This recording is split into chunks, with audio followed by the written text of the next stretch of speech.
Hi all, இன்னைக்கு pack and order with me பார்க்க போகிறது இல்லை. ஸ்மால் பிஸ்னஸ் ஓனர்ஸ் ஃபேஸ் பண்ணுற issue and as a customers and common பீப்புளை நீங்கள் அண்டர்ஸ்டாண்ட் பண்ண வேண்டியதை தான் இதில் பார்க்க போகிறோம்.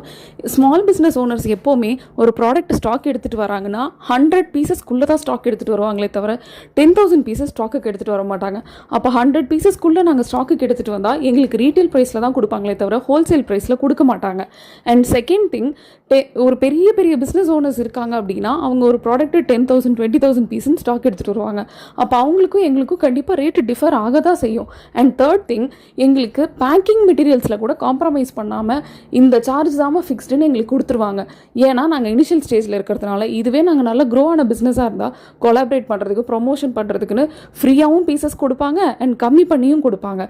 ஸோ இவ்வளோ ப்ராப்ளம்ஸ் இருக்கும்போது நீங்கள் பெரிய பிஸ்னஸ் ஓனர்ஸ் கிட்ட நீங்கள் எப்போவுமே ஆர்கியூ பண்ண மாட்டீங்க. எங்களை மாதிரி சின்ன சின்ன பிஸ்னஸ் ஓனர்ஸ் கிட்ட தான் நீங்கள் ஆர்கியூ பண்ணி ப்ரைஸை கம்மி பண்ண ட்ரை பண்ணுறீங்க. அண்ட் ஒரு ப்ராடக்ட்டோட காஸ்ட்டை எப்படி ஃபிக்ஸ் பண்ணுறோன்றதை ஃபஸ்ட்டு அண்டர்ஸ்டாண்ட் பண்ணிக்கோங்க. Product cost, material cost, shipping charges, labour charges, எங்களோட ப்ராஃபிட், இது எல்லாமே சேர்ந்து இன்கார்பரேட் பண்ணி தான் ஒரு ப்ராடக்ட்டோட காஸ்ட்டையும் நாங்கள் ஃபிக்ஸ் பண்ணுறோம்.